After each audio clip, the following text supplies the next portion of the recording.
우리 하나님 사랑합니다 고백하도록 합니다. 하나님 사랑합니다. 주의 사랑으로 옆에 분 보시면서 주의 사랑으로 사랑합니다.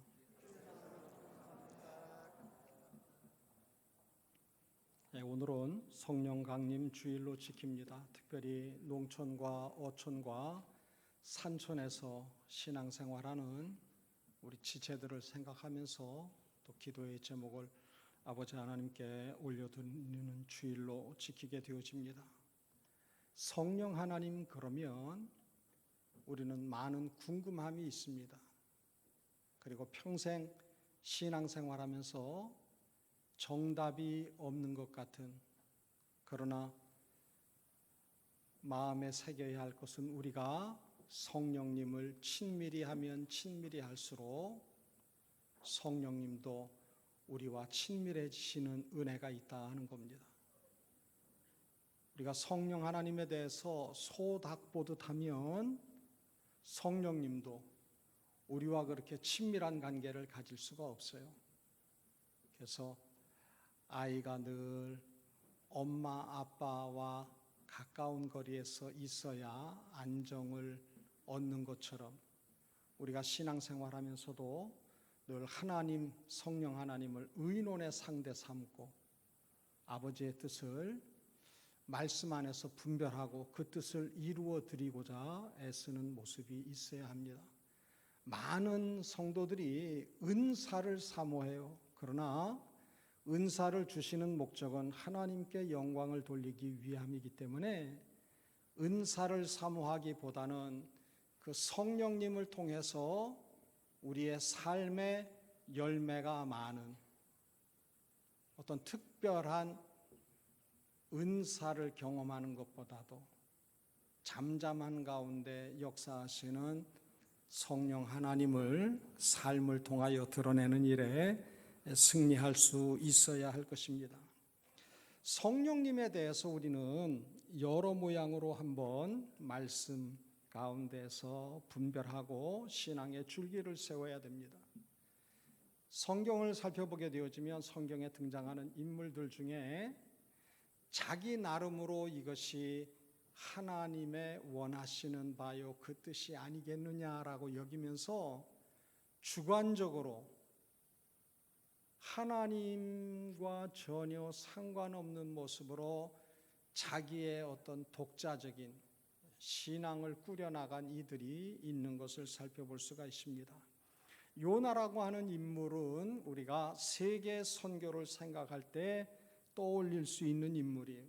그래서 요나처럼 이방 땅에도 가고 타문화권으로 나가야 되지 않겠느냐 하는 그러한 도전을 받습니다. 그러나 요나 성경을 통해서 더 중요하게 교훈하는 것은 하나님에 대해서 어떻게 이해하고 생각하고 그 뜻을 받느냐 하는 것이 더 중요하다 하는 것입니다. 신앙은 해석의 문제예요. 이스라엘 자손들이 애굽에서 나와서 가데우스 바네아라고 하는 곳에 이르렀을 때 모세가 지파별로 한 명씩 12 정탐꾼을 가나안 땅에 보냅니다. 그래서 그 땅에 이런저런 것들을 다 살펴보고 오너라. 12명이 다 똑같이 가나안 땅을 다녀왔어요. 40일 동안. 그런데 그 가나안 땅에 대해서 하나님에 대해서 어떻게 해석했느냐, 그 차이가 저들의 삶과 운명을 바꾸었다 하는 것을 마음에 새겨야 됩니다. 그래서 신앙생활하면서 우리는 늘 해석을 어떻게 가지고 가야 되겠느냐, 여기에 대해서 늘 예민할 줄 알아야 돼요. 저울도 아주 무거운 무게를 재는 저울이 있는가 하면 약 가루, 적은 양이어도 그 분량에 따라서 예민하게 반응하는 저울이 있는 것처럼 우리가 하나님의 뜻에 대해서 300톤짜리 크레인과 같은 그러한 무감각한 삶이 아니라 아주 예민하고 세밀한 하나님의 뜻을 살피는 일에 승리하는 그러한 모습이 있어야 되는 겁니다. 하나님께서는 택한 백성 이스라엘이 하나님과 전혀 동떨어진 그릇된 생각을 가지고 살 수 있다고 하는 것을 요나라고 하는 인물을 통해서 우리에게 보여주고 있습니다. 하나님과는 전혀 상관없는 그릇된 사명을 가지고 살 수도 있다 하는 것. 하나님께서 요나에게 명령을 합니다. 너 니느웨에 가서 그곳에 살고 있는 사람들의 죄악에 대해서 경고해라. 그 죄가 심하고 악해서 내가 심판하겠다고 하는 심판을 증거해라 그러는 거예요. 죄에서 돌이키지 아니하면 멸망당할 것이다 라고 하나님의 명령이 주어졌는데, 요나는 하나님의 경고를 가지고 니느웨에 건너간 것이 아니라 니느웨가 멸망의 대상이라고 여겼기 때문에 니느웨 땅을 밟을 생각을 안 했어요. 하나님은 니느웨에 가서 심판을 외치라 그러는데 나 그 땅에 가서 심판 외치고 싶지 않아요. 가만 내버려둬서 그 니느웨 사람들이 다 멸망되기를 원합니다. 하나님, 무슨 사명과 명령을 이렇게 주세요? 그리고는 니느웨와 정반대편인 다시스로 건너가기로 작정을 합니다. 이스라엘은 하나님께서 자비와 긍휼을 베푸셨기 때문에 구원에 합당한 백성이라고 생각하라는 거예요. 이스라엘 자손들도 요나도 마찬가지예요. 그리고 이스라엘 자손들이나 요나는 생각하기를 이스라엘 자손이 아닌 모든 사람들은 다 멸망받을 저주의 대상이라고 당연하게 여겼다 하는 겁니다. 우리도 그러한 생각을 가지고 신앙생활할 때가 많아요. 착각하는 거예요. 우리는 하나님의 구원의 은혜와 복을 누릴 만한 조건이 돼서 하나님의 백성이 된 줄로 알아요. 그리고 불신자들은 지옥의 땔감거리 정도밖에 안 된다라고 이분법적으로 생각할 때가 많이 있다고 하는 겁니다. 요나가 하나님의 뜻을 거스리고 다시스로 도망을 가게 되는데 마침 항구에 배가 준비되어져 있어서 요나가 배싹을 치르고 나니까 금방 그 배가 다시스로 떠나게 되는 거예요. 여러분들, 하나님의 뜻을 불순종하고 거스리는데 큰 어려움이 닥치면 이거 내가 하나님의 뜻에 불순종해서 그런 거구나 정신을 차리고 그 악한 길에서 돌이킬 텐데, 오히려 우리가 작정하고 마음먹은 대로 일이 잘 풀리는 때가 있어요. 내가 먹은 마음이 하나님의 뜻과 마찬가지지. 그렇지, 일이 술술 잘 풀리네. 그러한 마음을 가지게 된다 하는 겁니다. 그런데 하나님은요, 하나님이 작정하신 뜻을 자기 임의대로 해석하는 인생을 두고 보지를 않으시는 분이세요. 요나가 배는 편안하게 시간에 맞춰가지고 탔는지 모르는데 하나님이 바다에 큰 풍랑을 내려요. 그래서 요나가 타고 있는 배의 모든 사람들이 그냥 죽을 지경이 된 거예요. 이렇게 고약한 일을 만난 것은 이 배에 저주를 받을 사람이 타서 우리가 함께 이 고생을 하는구나. 여기 보는 사람들이 모여서 제비를 뽑았는데 누가 걸렸어요? 요나가 달카닥 걸려요. 근데 지금 요나는 하나님의 명령에 불순종하는 처지임에도 불구하고 자기 스스로는 어떻게 생각하느냐? 나는 하나님 여호와를 경외하는 자요. 그러고 얘기하는 거예요. 제비 뽑힌 처지에서도. 여러분들, 요나가 하나님의 뜻을 불순종하고 도망가는 중에도 자신은 하나님을 경외하는 것처럼 여기는데 우리도 이러한 착각에 빠질 때가 많이 있다는 거예요. 내게 하나님의 말씀과 작정하신 뜻이 주어졌는데 순종을 안 해요. 그 순종하면 좀 힘들고 손해보는 게 많고 그래서 순종을 안 해요. 그러면서도 나는 신앙생활하고 있으니까 내가 먹은 마음이 주님 뜻이다라고 합리화하는 경우가 많이 있다고 하는 겁니다. 그러나 생각해 보세요. 우리가 교회 생활을 하고 있으니까 우리가 하는 모든 마음에 품은 생각이나 하는 말이나 행동은 다 하나님 뜻대로 하는 것이냐? 결코 그렇지 않다고 하는 겁니다. 하나님을 믿는다고 생각하는 것과 하나님의 뜻을 따라서 그분과 동행하는 것은 전혀 별개의 문제예요. 우리가 교회 예배에 참석을 해요. 그러면 많은 이들이 예외 없이 나는 하나님과 함께하는 삶을 살고 있다고 착각을 한다고 하는 겁니다. 그런데 한번 보세요. 31절 말씀 같이 받듭니다. 너희는 모든 악독과 노함과 분냄과 떠드는 것과 비방하는 것을 모든 악의와 함께 버리고. 자, 여기에 너희는이라고 하는 말에 요나는 그렇게 해서 다시 읽어봅니다. 요나는 모든 악독과 노함과 분냄과 떠드는 것과 비방하는 것을 모든 악의와 함께 버리고. 하나님이 하시는 말씀이에요. 오늘을 사는 내게 여러분 이름을 여기에 너희라 하는 곳에 넣어서 나는 모든 악독과 노함과 분냄과 떠드는 것과 비방하는 것을 모든 악한 것과 함께 버려야 될 텐데 라고 생각을 해보자는 거예요.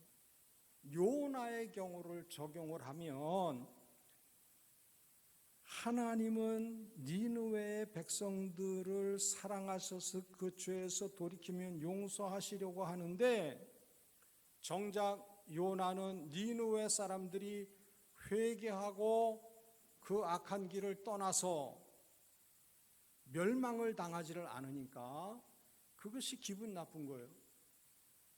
하나님 이러려고 나를 큰 물고기 뱃속에 사흘 동안이나 처박아 놓고 이렇게 힘들게 니느웨까지 오게 하신 게 이렇게 하시려고 그런 겁니까? 라고 이제 대드는 거예요. 그러니까 하나님이 그래요. 야, 네가 왜 성을 내느냐? 그러니까 내가 성 내는 게 뭐가 어때서요? 나 성 내는 거 당연하다는 거예요. 하나님의 사명을 특별히 맡은 요나조차도 아버지 하나님이 어떠한 마음인지와 전혀 상관없이 지내는 거예요. 그러니까 사흘길을 돌아다녀야 되는데 하루를 돌아다녔다 그랬어요. 제가 그런 표현을 했죠. 진주에서 한마디 하는 거예요. 하나님이 그리고 사천에 와서 여러분을 그리고 삼천포에 가서 죄 때문에 멸망시킬 겁니다. 그럼 진주 사람이 알아요? 사천 사람이 알아요? 삼천포 사람이 알아요? 그 말을 모아야지 알 거 아니에요.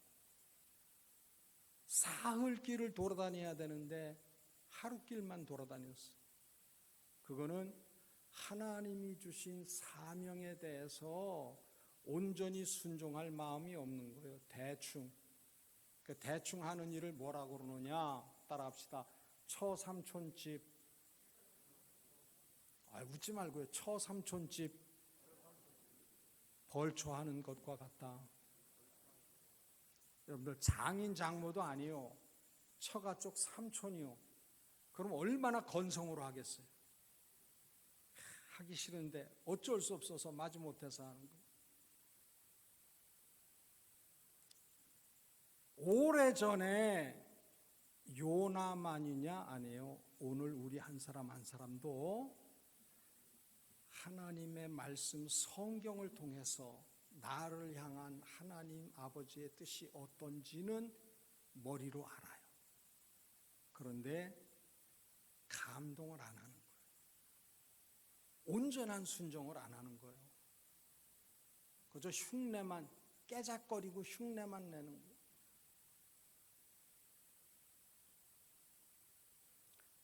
니느웨 사람들에게 하루길 돌아다니면서 그냥 대충 하나님이 심판하려고 하는데 너희들 회개하지 말아라, 확 멸망당해라, 그 마음으로 전했으니까.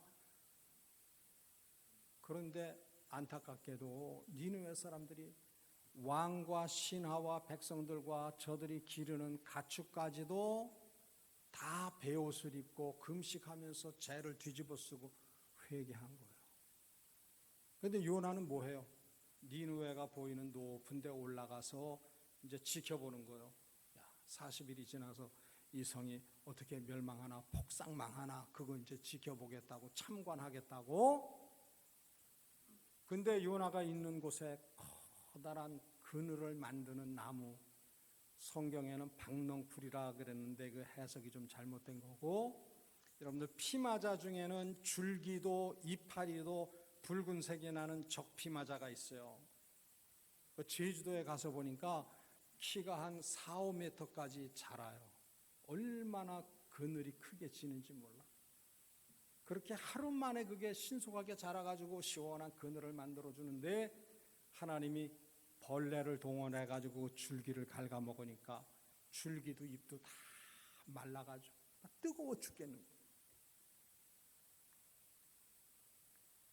니느웨가 멸망당하지를 않으니까 요나가 성질은 있는 대로 다 부려요. 그러니까 얘야, 좌우를 분별하지 못하는 10여만 이 인생들 내가 사랑한다, 그러는 거예요. 그러면서 하시는 말씀이, 하루 만에 났다가 사그라드는 박넝쿨도 네가 아꼈거든. 그 많은 생명을 내가 사랑하는 게 당연하지 않냐, 그거예요. 우리는요, 하나님이 사랑하시는 그 사랑에 대해서 그 아버지를 이해하지 못하고 생뚱맞은 짓을 할 때가 많아요. 누가복음 15장에 보면 동생이 아버지 유산을 미리 물려받아가지고 달라고 뺏어 받아가지고 해외 나가서 다 쓰고 쫄딱 망해가지고 거지꼴이 돼가지고 돌아왔는데, 아버지가 새 옷을 입히고 가락지를 끼워주고 새 신발을 신겨주고 송아지를 잡고 잔치를 하는 거예요. 그러니까 그 형이 뿔이 나가지고 창기와 함께 아버지의 살림을 말아먹은 저 자식을, 그러고 얘기를 하는 거예요. 누구 마음을 몰라서? 그 동생을 사랑하는 아버지 마음을 까맣게 모르는 거예요. 우리가 하나님을 믿으니까, 교회 생활한 지 오래됐으니까 하나님에 대해서는 아주 샅샅이 다 알 것 같아도요, 하나님 아버지의 마음이 어떠한지, 그 사랑을 알지 못하고 전혀 엉뚱한 짓을 할 때가 많아요. 하나님을 근심케 하는 말을 우리 입에 담을 때가 많아요.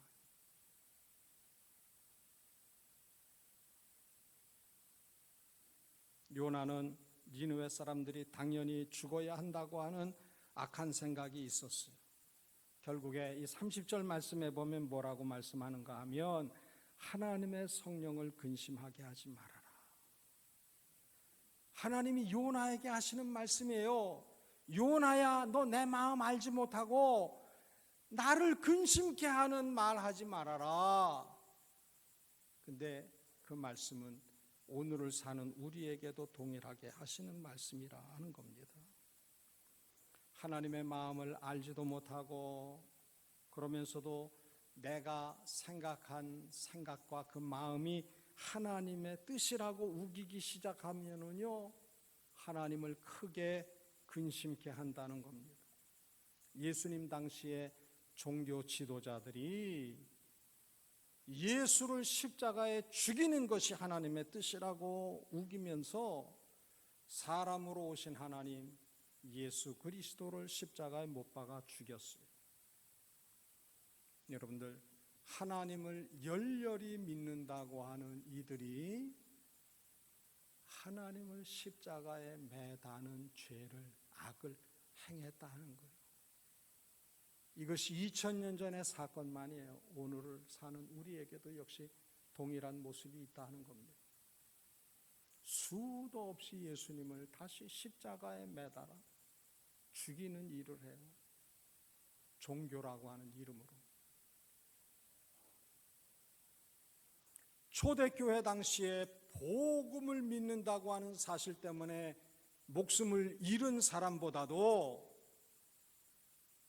십자군 전쟁을 한다고 하면서 혹은 여러 모양의 종교라고 하는 이름을 가지고, 기독교라고 하는 이름을 가지고 수많은 이교도들을 죽인 그 숫자는요, 신앙 때문에 죽은 순교자들보다 어마어마한 숫자가 우리가 복음이라고 하는 이름으로 많은 이들을 목숨을 했다고 하는 사실을 우리는 기억을 해야 돼요.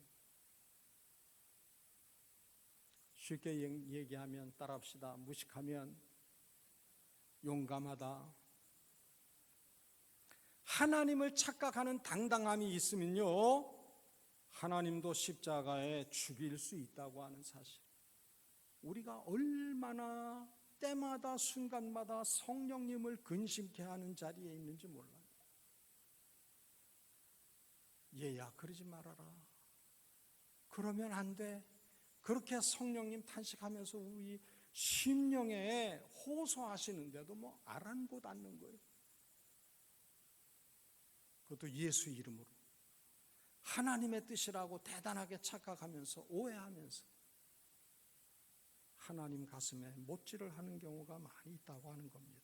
그러므로 우리 모두는 성령님을 기쁘시게 하기 위해서 성령님의 뜻에 우리의 생각을 집중해야 돼요.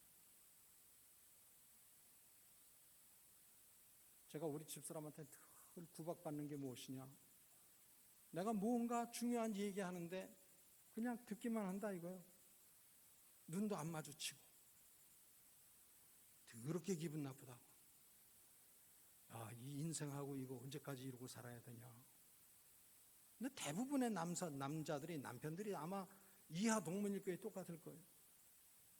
여러분들, 하나님과의 관계에 있어서도 마찬가지예요.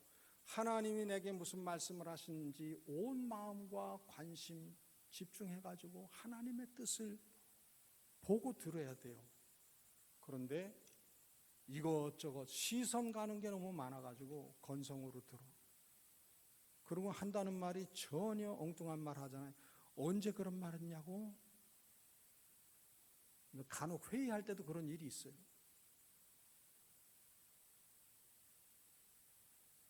장로님들이 같이 앉아가지고 의논을 했어요. 근데 그런 얘기해요. 아니, 목사님 언제 그런 얘기 했냐고. 그런데 옆에 증인들이 있어. 아, 그때 목사님 그렇게 얘기하셨다고. 야, 그거 얘기 주위에서 증인이 없으면 완전 홀라당 다 뒤집어 쓰게. 둘이 얘기했었다고 하면은 언제 그런 얘기했었냐고 그러면요, 그냥 혼자 당하는 경우가 되겠죠. 그런 일들이 하나님과 나와의 관계에 있어서 얼마나 많이 있느냐는 거예요. 얘야, 내가 너 은혜 받으라고, 복 받으라고 그래 구석구석마다 틈날 때마다 네가 듣기 싫어하는 잔소리 같은 말을 얼마나 많이 했냐? 근데 그것도 몰라? 넌 뭐 하는 거냐? 이렇게 안타까워 하신다는 거예요. 여러분들, 베드로 경우를 한번 생각을 해보세요. 베드로가 무두장이 가죽을 다루는 기술자 시몬이 있는 요빠에서 이제 거기에서 시간을 보내다가 기도하는 때가 돼서 기도하는데 하늘에서 큰 그릇이 내려오는 거예요. 네 모퉁이가 메어져 가지고 그 안에 뭐가 있느냐? 율법에 먹지 말라고 한 것들, 금한 것들이 막 바글바글 하는 거예요. 그런데 음성이 들려요. 먹어라. 아, 이 더럽고 악하고 지저분한 것 먹을 수 없습니다. 그러니까 음성이 들려요. 하나님이 깨끗하다 하신 것을 네가 더럽다 할 수 있느냐? 그리고는 사람이 두 사람이 왔는데 너 일어나 내려가서 그 사람들을 따라가라. 그렇게 하나님이 분부를 하세요. 고넬료가 하인들을 보낸 거예요. 베드로 사도를 모셔오너라. 그래 고넬료의 집에 가서 보니까 자기 친구들, 부하들, 자기 휘하에 있는 부하들, 가족들 다 모여가지고 베드로가 전하는 말을 듣는 거예요. 한번 생각해 보세요. 베드로가 신앙생활을 하면서 가지고 있는 상식은 이방인의 집에 들어가면 안 돼요. 이방인과 같은 자리에 앉아 있거나 식사를 같이 하면 안 되는 거예요. 그런데 이방인이 자기 집에 모셔서 하나님의 말씀을 듣는 거예요. 근데 말씀을 전하다 보니까 성령이 말씀 듣는 사람들 가운데 뜨겁게 역사하는 모습을 본 거예요. 그리고는 베드로가 함께 간 사람들과 얘기를 합니다. 성령님이 저들 가운데 역사하시는데 세례를 줘야 되겠다. 그리고 물로 세례를 주죠. 여러분들, 우리가 오래 신앙생활 하면서 알고 있는 성경 지식, 우리가 생활을 통해서 습득한 하나님은 이런 분이다라고 여기는 것조차도 정작 하나님이 우리에게 보여주시기 원하는 뜻을 덮어버릴 때가, 무시해버릴 때가 많이 있다고 하는 거예요. 신앙생활이 이게 비밀스러운 거예요. 조상적부터 예수 믿는데 척하면 삼천리고 일었으면 구말리고 정답이 다 나와 있어. 그런데 그 사실 때문에 정작 하나님이 내게 역사하시는 그 하나님의 작정하신 뜻을 이루어드리지 못하는, 예외되어지는 경우가 의외로 많이 있다고 하는 거예요.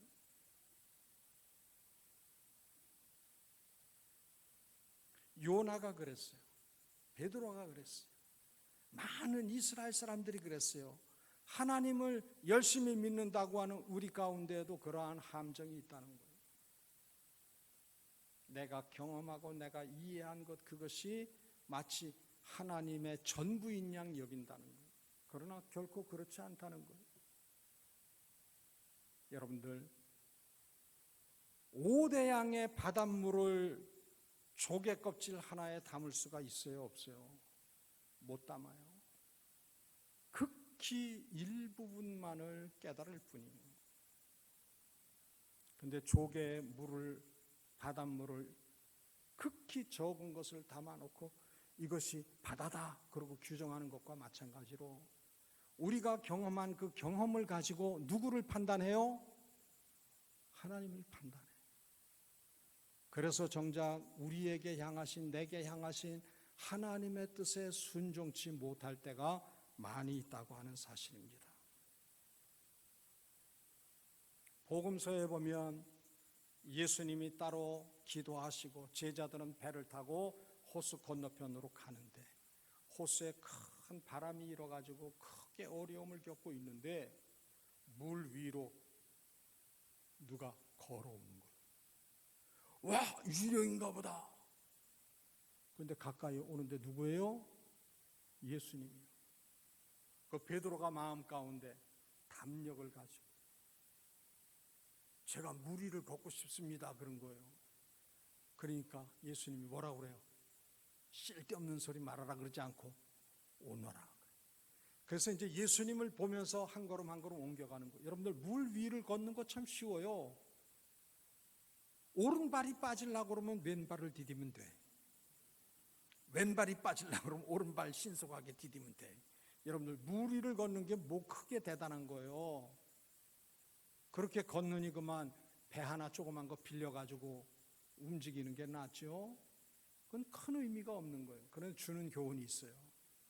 우리의 온 관심과 시선을 능력이 많으신 주님께 초점을 맞추고 집중을 하면 주변 환경이 어떠하든지 그것과 상관없는 일을 감당하게 된다는 거예요. 그런데 베드로가 어땠어요? 예수님 보고 물 위를 걷다가 그만 옆에서 풍랑이 치는 것을 보고는 그만 거기에 시선이 가니까, 집중하지를 못하니까 그만 몸이 물에 빠져들어가는 거예요. 예수님이 베드로를 손을 잡아서 일으키시고는 하시는 말씀이, 믿음이 적은 자여 왜 의심하였느냐, 그렇게 말씀하는 거예요.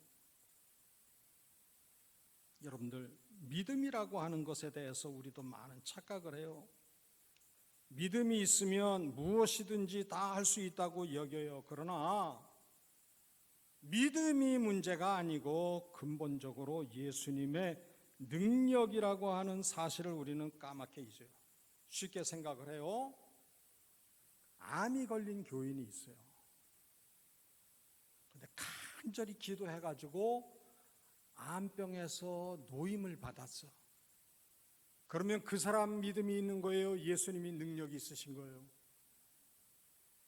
여러분들, 많은 경우 그 사람이 믿음이 좋다고 여겨요. 아니에요. 그러면 뒤집어서 병원에서 사형 선고를 의학적으로 했는데 그 사람이 기도했음에도 불구하고 하나님의 도우심을 구했음에도 불구하고 그만 그 병을 이기지 못하고 죽었어요. 그러면 그 사람 믿음 없는 사람이에요? 대답을 똑바로 해요. 고개 이르지 말고. 믿음이 없는 사람이에요? 아니에요. 그건 하나님의 영역이에요. 우리는 많은 경우 믿음을 생각을 할 때 내가 주도권을 가지고 있는 줄 알아. 다른 사람이 생각하기에 희한하고 놀라운 일이 내게 있으면 누가 믿음이 있다고 여겨요? 내가 믿음이 있다고 여겨요? 아니에요. 모든 영광 누구에게 돌려야 돼요? 주님께 돌려야 되는 거예요. 여러분들, 간증도 조심해서 해야 돼요. 하나님, 내가 쫄딱 망했는데 하나님의 도우심으로 떼부자가 됐습니다. 할렐루야. 그러면 어려운 일 만났는데 그 재정적인 어려움에 치여가지고 그만 일어날 힘이 없는 사람은 그러면 하나님 잘못 믿어서 그런 거냐는 거예요. 여러분들, 간증도 아주 지혜롭게 해야 돼요. 어떤 분이 그러더라고요. 우리 집 앞에 길이 나게 되었는데 토지가 수용되게 생겼는데 우리 집이 있는 저 멀리서는 상대편 내 집 있는 쪽이 수용이 됐는데 우리 집 있는 쪽으로 와서는 우리 집은 하나도 손 안 대고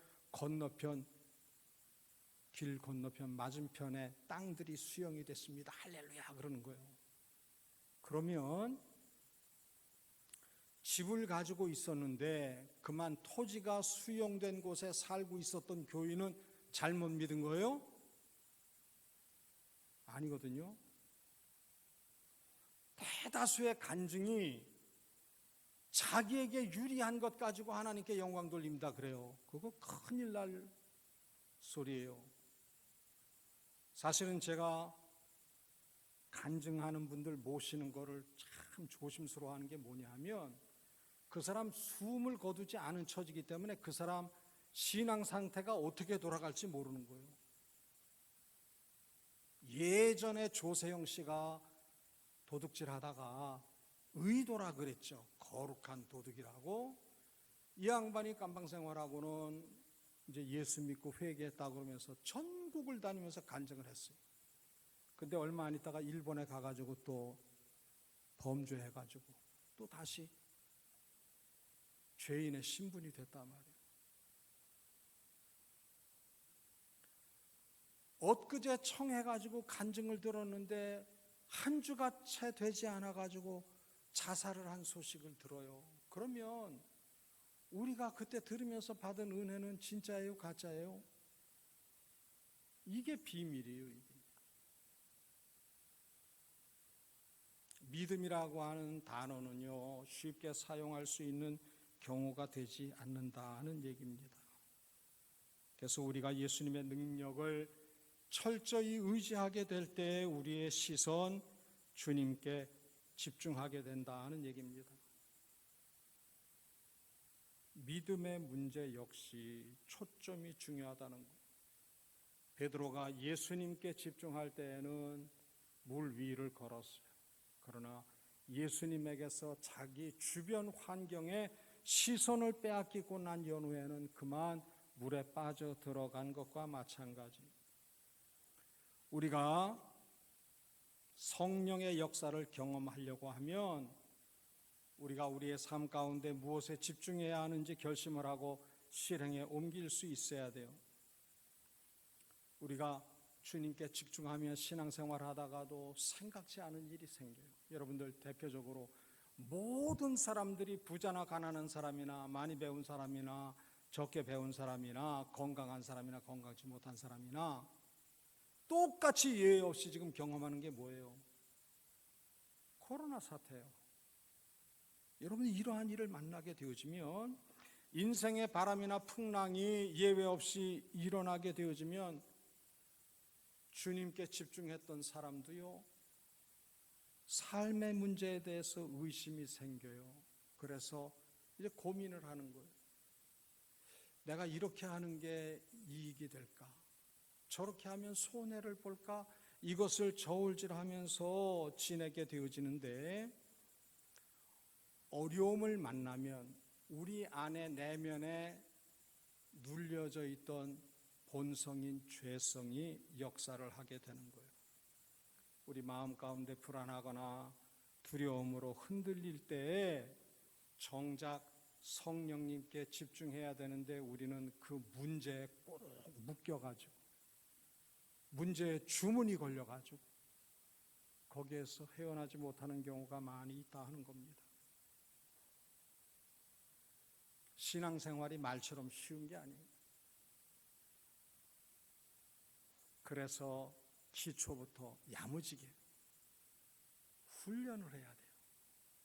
이제 군대 다녀오신 분들은 이제 경험을 할 거예요. 교인들 중에 여자 교인들은 군대 얘기하면 아주 싫어하고, 군대에서 축구한 얘기하면 징글맞게 싫어하고 그러는데, 여러분들 군대 훈련소에 가게 되어지면 제일 먼저 하는 일이 차렷, 열중시어, 차렷, 좌양좌, 우양우, 뒤로 돌아, 앞으로 갓,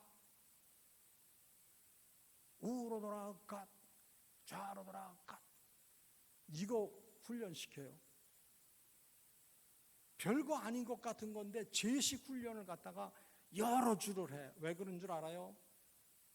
제식 훈련에 집중하고 훈련이 되어져야만 비가 와도 우산 안 쓰는 거예요.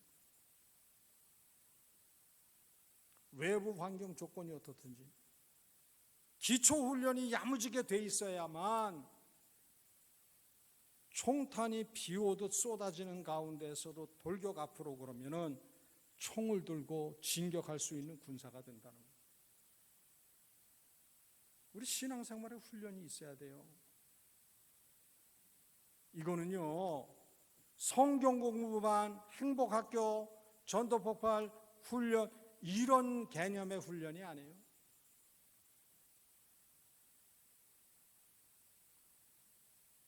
하나님에 대해서 귀로만 들었는데 이제는 하나님을 삶으로 경험해야 되는 거예요.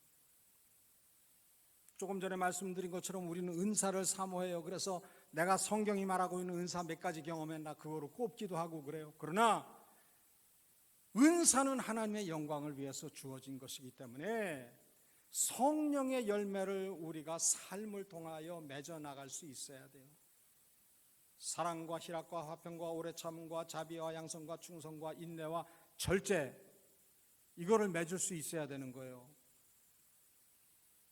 이것이 성령의 9가지 열매이지만 이 9가지가 따로따로 9개가 아니고 이것이 뭉뚱그려져서 하나인 그러한 삶을 살 수 있어야 되는 거예요. 여러분들, 사도행전에 보면 하나님의 뜻을, 성령님의 인도함을 받는 것이 말처럼 녹록한 것이 아니라고 하는 것을 여러 부분으로 기록을 하고 있어요. 사도행전 8장에 보게 되어지면 스데반이 순교한 일 때문에 유대교 지도자들이 힘을 얻어가지고 막 예수 믿는 이들을 핍박을 하니까 구브로와 베니게와 안디엑 이런 곳으로 여러 곳으로 다 흩어졌어요. 그런데 전도자 빌립은 사마리아에 가서 복음 전했는데 많은 많은 병자들이 낫고 사람에게 역사하던 귀신들이 쫓겨나가는 역사가 있으니까 예루살렘에 있던 베드로와 요한을 청해다가 집회를 해요. 그리고 사마리아에 하나님의 나라를 세우기 위한 기초 작업을 하는 거예요. 그래서 교회 조직도 하고, 우리식으로 표현하면 구역도 편성을 하고, 남선교회, 여전도회 조직도 하고, 교회 학교도 조직도 하고, 할 일이 태산 같은 거예요. 그런데 빌립에게 주의 영이 지시합니다. 너 예루살렘을 떠나 가사로 가는 광야길로 가라, 그러는 거예요. 지금 할 일이 많아요. 천지빛깔이로 많아. 그런데 뜬금없이 성령님이 너 광야로 가라 그러는 거예요. 사람 만날 약속도 보장도 안 돼 있는 곳으로 가라는 거예요. 여러분 같으면 어떻게 하겠어요? 저라도 아마 순종하기 힘들 거예요. 왜? 하나님 착각하고 계시는 거죠? 실수하시는 거죠? 지금 여기 할 일이 얼마나 많이 있는데, 몸이 10개여도 부족한데 생각지도 않는, 상상도 할 수 없는 곳으로 가라고요? 그런데 빌립은 어떻게 해요? 그 성령님의 지시가 있자 그 길로 가사로 내려가는 광야 길을 이제 찾아가요. 그런데 마차를 타고 한 사람이 이제 두루마리 성경을 읽으면서 가는 게 보이는 거예요. 성령님이 말씀합니다. 너 그 마차 가까이 가라. 마차 가까이 가서 보니까 성경을 읽는데 묻는 거예요. 당신 지금 읽는 성경 그 뜻을 아느냐? 깨닫고 읽느냐? 그러니까 내가 지금 읽는 본문이 자기 자신을 얘기한 건지 다른 사람을 얘기한 건지 모르겠다.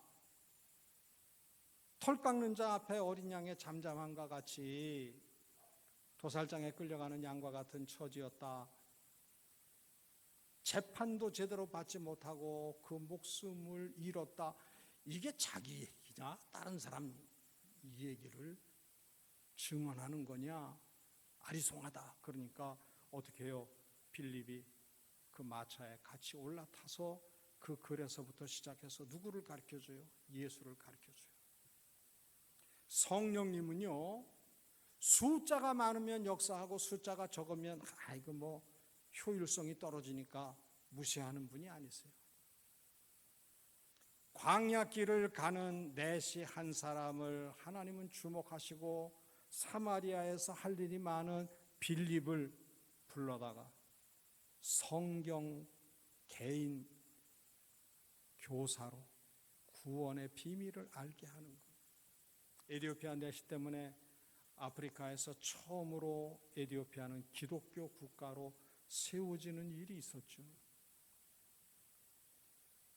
사도행전 16장 말씀을 보게 되어지면 6절에 이러한 증거가 있습니다. 바울이 아시아에서 복음 전하기를 원하나 성령이 말씀을 전하지 못하게 하셨다. 7절에 보면 비두니아로 가고자 애쓰되 예수의 영이 허락지 아니하셨다 그랬어요. 자, 바울이 아시아에서 복음 전하고 비두니아에서 복음 전하는 거 선한 일이에요? 악한 일이에요? 선한 일이에요. 복음 증거하기 위해 애쓰는 거니까 선한 일이에요. 그런데 성령이 그 일을 다 막는 거예요. 그리고는 마게도냐에 있는 한 사람이 환상 중에 건너와서 우리를 도우라. 그렇게 환상을 보게 하시는 거예요. 그래서 성령님이 유럽 땅으로 건너가라고 말씀하시는구나. 그래서 순종해서 마게도냐 첫 성인 빌립보로 건너갔어요. 여러분들, 성령님의 뜻에 순종하면 일이 잘 풀려야 돼요? 꼬여야 돼요? 꼬이는 거예요. 성령님의 순종하면 탄탄대로해야 돼요? 꽃길이어야 돼요? 그런데 그 핍박이 있는 거예요. 고난이 있는 거예요. 귀신 들린 계집종 귀신 쫓아내주고는 그만 그것 때문에 고소를 당해가지고 실컷 두드려 맞고 손과 발이 묶인 채로 지하 감옥에 갇히는 거예요. 여러분들, 우리가 신앙생활하면서 선한 의도로 이것이 하나님이 기뻐하시는 일이라 생각하는 것도 있지만, 그러한 것이 때로는 인간적인 생각일 수도 있다는 거예요. 박재현 장로님한테 뭔가 조금 2%가 부족해. 그래서 설교를 하는 제가 박 장로님 좀 생각이 바뀌고 삶이 바뀌어야 되겠다 싶어가지고 박 장로님 들으라고 성경 본문을 딱 정해가지고 박 장로님 들어요. 그 마음을 가지고 설교를 하는 거, 이거 선한 의도예요? 고약한 의도예요? 대답을 잘하시오. 선한 의도예요. 왜? 조금 뭔가 하나님 앞에서 반듯하게 세워져야 되겠다 싶은 마음으로 그 동기를 가지고 하는 선한 의도긴 하지만, 여러분들 생각을 해보세요. 하나님이 박재현 장로님을 변화시키시기를 원하시면 박 장로님을 염두에 두고 말씀을 전하지 아니해도 박 장로님이 설교를 듣는 시간에 마음에 큰 깨달음과 찔림이 있어가지고 변화의 역사가 일어날까요? 안 일어날까요? 일어나요.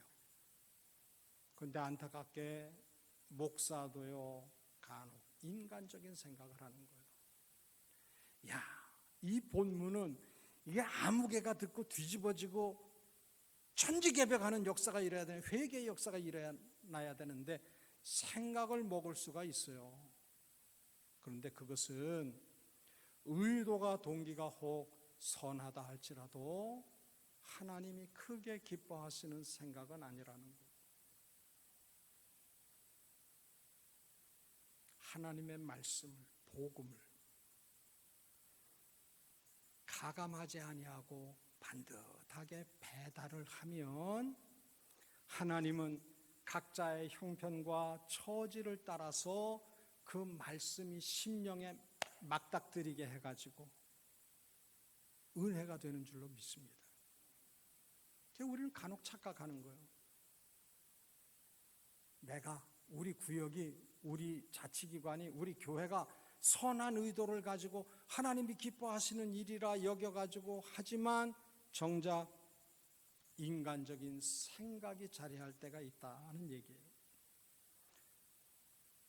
이스라엘 백성들이 종살이하던 애굽에서 나와서 하나님이 그 조상 아브라함에게 약속하신 가나안 땅에 들어가는데, 그 가나안 땅에 합당한 사람들이 되도록 훈련시킨 기간이 몇 년이에요? 40년. 자, 한번 물어봐요. 예수 믿은 지 40년이 지난 분 한번 손 들어보세요. 난 신앙생활하고 40년 지났다. 좀 표현을 해줘요. 표현을. 자, 온라인으로 예배드리는 분들도 집에서 손 들어요. 예. 손 내려보세요. 이스라엘 백성들이 하나님께로부터 말로 표현할 수 없는 크고 놀라운 일들을 눈만 뜨면 경험했어요. 그런데도 하나님의 인도함을 받는 삶을 훈련하기 위해서 몇 년의 훈련 과정을 거쳤다고요? 40년 훈련 과정을 거친 거예요. 여러분들, 성경 어느 한 성경을 40년 공부한다고 해서 사람이 바뀌겠어요? 아니에요. 신앙인에게 있어서 훈련은 무엇이냐? 본질상 죄성을 극복하는 훈련이 되어져야 돼요. 반복적인 훈련을 통해서. 꿈에서도 하나님의 영의 지시와 인도함을 받아서 감동함을 받아야만 생활이 되고 체질이 되는 거예요. 쉽게, 죄송합니다, 날로 먹을 수 있는 게 아니에요. 한 주에 한 번 예배 드리는 것 가지고 훈련이 제대로 잘 되겠어요? 악한 마귀를 이길 수 있겠어요? 여러분들, 쇳가루가 이렇게 뿌려져 있으면 자석을 다 갖다 대면 어떻게 돼요? 쇳가루들이 다 끌려가. 성령님의 인도를 받아서 체질이 되고 삶이 되지 아니하면요, 우리 삶의 순간순간에 악한 것이 악령이 역사를 해가지고 우리 안에 있는 죄성이 더럽게 발동을 하게 하는 거예요. 그러면 여지없이 다 자빠지는 거예요.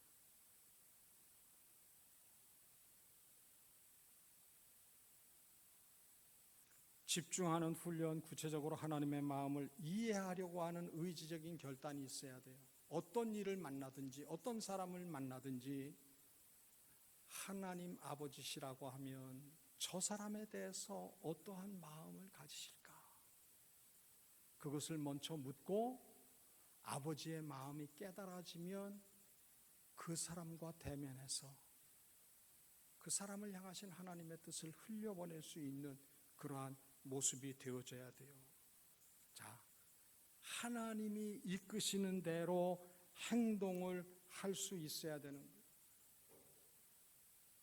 창세기 18장에 보면 아브라함이 정오에 천막 앞에서 쉬고 있는데 나그네들이 셋이 지나가는 거예요. 손님들, 제가 물을 한 잔 떠드릴 테니까 그늘에서 쉬세요. 그리고는 살찐 송아지를 잡고 그 다음에 아내에게 고운 곡식 가루 가지고 반죽을 하라고 그러고 버터와 치즈를 가지고 온갖 좋은 음식을 만들어서 대접을 해요. 그런데 아브라함이 이삭을 얻기 위해서 그렇게 선행을 하고 대접을 한 게 아니에요. 하나님이 말씀하기를 나그네를 선한 마음으로 대접하라 하신 그 하나님의 마음을 알고는 지나가는 길손을 대접했는데 독자 이삭을 약속을 받고 소돔과 고모라가 멸망당하는 그때의 조카의 가정을 구원하는 은혜를 입었어요. 여러분들, 우리가 하나님의 뜻을 순종을 할 때 그 뜻을 순종을 하면 우리가 생각하는 성공이나 부귀와 영화, 만사 형통의 복이 보장될 줄 생각을 하고 그리고 하나님의 뜻에 순종을 하면 안 돼요. 하나님 우리에게 명령을 하시는 거예요. 거짓말하지 말아라. 악한 말은 입에도 담지 말아라. 성냄과 분냄을 가지지 말아라. 그렇게 명령을 하시면서 그러한 삶을 살면 내가 네게 이러이러한 복을 주겠다 약속하신 바가 없어요. 아브라함은 보상을 바라고 대접한 것이 아니고 나그네를 선대하라고 하신 하나님의 마음을 헤아렸었다 하는 것입니다. 그래서 성령님께 집중한다고 하는 것은 내가 이렇게 착하게 살면 하나님이 이러한 복을 주시겠지 결과를 예측하는 것이 결코 아니라 하는 겁니다. 어떤 일이든지 그 일에 있어서 아버지의 마음이 있느냐 하는 거예요. 32절을 한번 보도록 합니다. 서로 친절하게 하며 불쌍히 여기며 서로 용서하기를 하나님이 그리스도 안에서 너희를 용서하심과 같이 하라. 아멘. 여러분들, 오늘날 우리 주위의 모습을 한번 짐작을 해보세요. 비추어 보세요. 군사 독재 시절에 민주화 운동을 하고 광주에서 민주화 운동을 한 분들, 그분들 중에 많은 분들은요, 자기들이 수고하고도 이름도 없이 빚도 없이 영광 누릴 마음도 없이 그러고 살아요. 그런데 오늘날 우리 주위에 보면 그때 당시 민주화 운동했다고 하는 것이 훈장이 돼가지고 온갖 많은 것들을 누리려고 애쓰는 이들을 주위에서 봐요. 내가 시민 활동 이만큼 했으니까, 시민단체 활동 이만큼 했으니까 내가 이러이러한 별은 달아봐야 되지 않겠느냐, 영광을 누려봐야 되지 않겠느냐. 여러분들, 진정한 하나님의 자녀라고 하면요, 복음서에 말씀한 것처럼 종이 밭에 나가서 하루 종일 수고하고 집에 돌아왔는데 주인이 식사를 하고 있다가 얘야 너 수고했지, 내 상에서 함께 식사하자, 그렇게 주인이 청한다고 해도 하인은 무슨 마음을 가져야 된다는 거예요? 주인님, 내가 하여야 할 일을 한 것뿐입니다. 고백할 수 있어야 되는 거예요.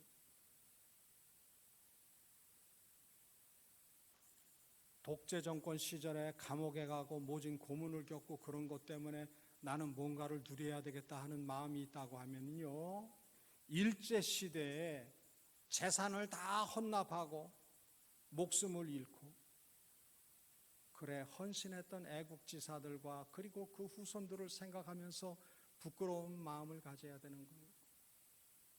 오늘날 자기가 조금 수고한 것 가지고 말이죠, 뻥튀기를 해가지고 뭔가 누려야 되겠다고 달려드는 더러운 것에 들끓는 파리떼와 같은 인생들이 얼마나 많이 있는지 몰라.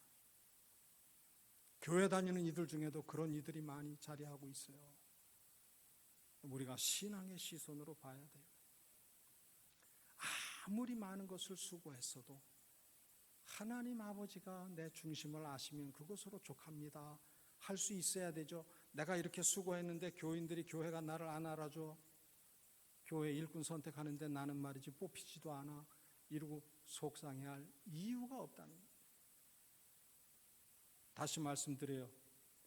말씀을 떠나서는 성령님을 진정으로 경험하기가 힘들어요. 성령이 떠나면 우리가 하나님의 말씀을 그 어떤 경우에도 순종하기가 힘들어요. 그래서 성령님을 모시고 성령님의 역사하심이 말씀에 비추어 볼 때 옳은 것인가 분별하면서 하나님 앞에 쓰임받기 좋은 모습으로 승리하는 우리 모두가 꼭 되시기를 주의 이름으로 빕니다. 하나님, 말씀이 성령의 역사를 증거하고 성령의 역사는 말씀에 의해서 보장되어지는 신앙생활 잘 감당하는 우리 모두 되게 하셔서 1년에 한 차례 기념하는 성령 강림 주일이 아니라 삶의 순간순간 예수의 영이 성령이 주장하는 인도함을 받는 평생이 되게 하옵소서. 예수님 이름으로 기도드립니다. 아멘.